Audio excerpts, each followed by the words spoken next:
का श्रीयोगिनी में स्वागत है। मैं योगा इंस्ट्रक्टर कोर्स की।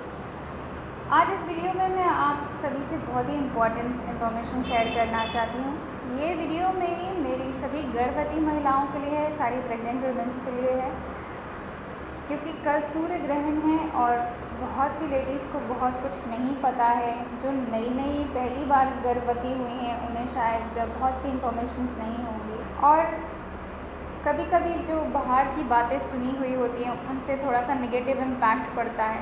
तो आपको एक चीज़ सबसे पहले ये ध्यान रखनी है कि आप प्रेग्नेंट हैं और आपको बिल्कुल भी नेगेटिव थॉट अपने अंदर नहीं लाने हैं।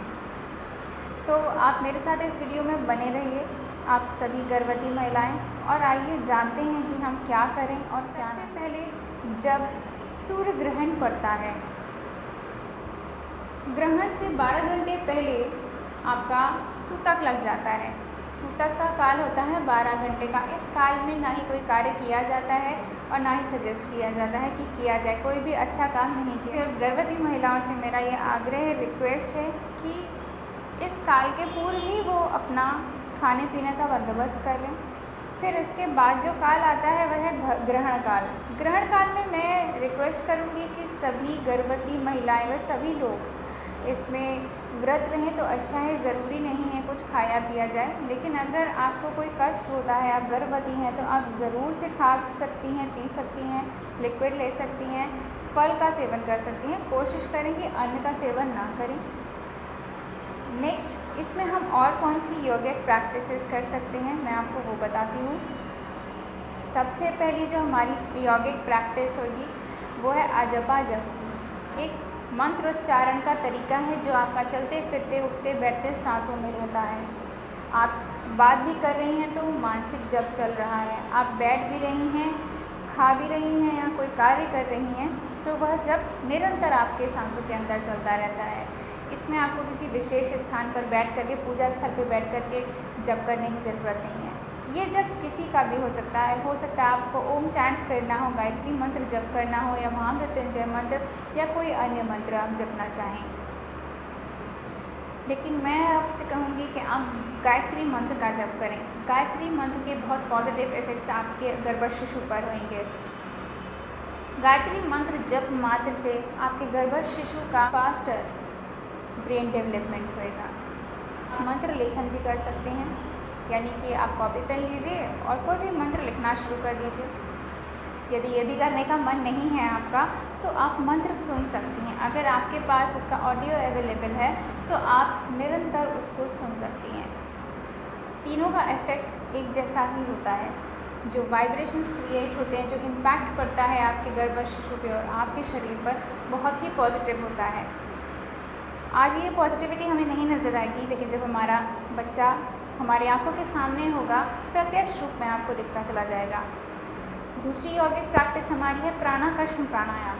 प्राणाकर्षण प्राणायाम वह प्राणायाम है जब हम सामान्य रूप से एक स्थान पर बैठ करके अपने गर्भ शिशु पर फोकस करते हुए इस तरीके का वातावरण सोचें कि हम अपने परमपिता परमेश्वर के पास हैं। हम जिस जगह बैठे हुए हैं वो अलौकिक एनर्जी से भरी हुई है, और सूर्य का ध्यान करते हुए सूर्य की जो ग्रीष्म है, सूर्य की जो एनर्जी है वो हमारे अंदर धीरे धीरे प्रवेश कर रही है, और उसकी जो दिव्यता है, उसकी जो शक्तियाँ हैं सूर्य की किरणों की, वो हमारे गर्भ शिशु को निरोगी बना रही हैं, हमको निरोगी बना रही हैं।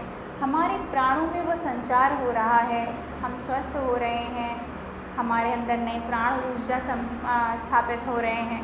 ऐसी भावना करके आप धीरे धीरे श्वास लें और धीरे धीरे श्वास छोड़ें। कोशिश करें श्वास आपकी नाभि तक आए और नाभि से धीरे धीरे आप बाहर विचलन करें। बहुत ही धीमी गति में श्वास लें, धीमी गति में श्वास छोड़ें, और इस तरीके से आपका प्राणाकर्षण प्राणायाम संपन्न होगा।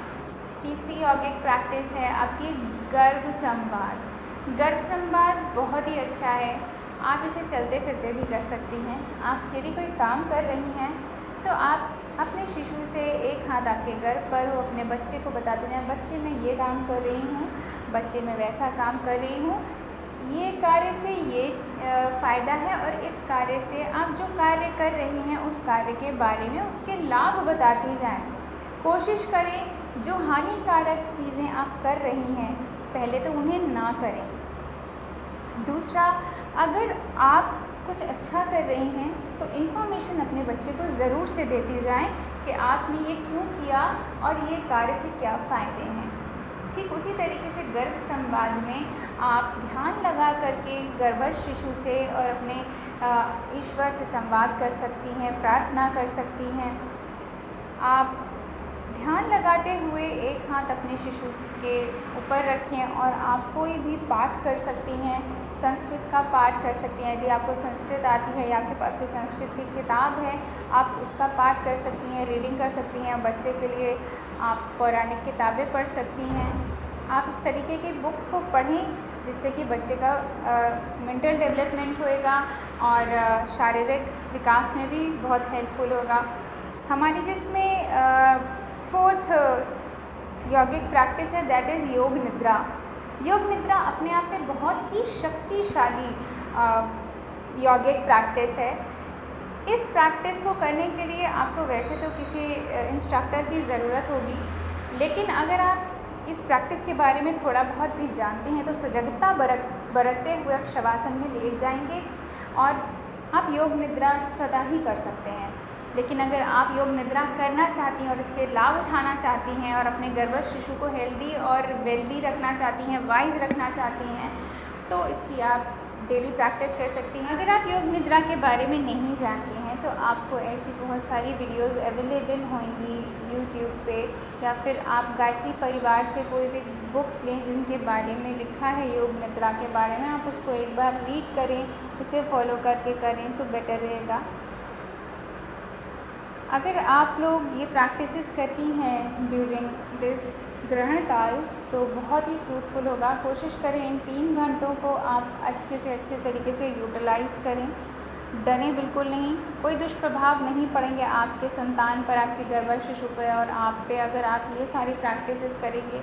क्योंकि ये सारी प्रैक्टिसेस हम इसलिए बता रहे हैं, आप एक रूम के अंदर बैठ करके ये सारी प्रैक्टिसेस कर सकती हैं।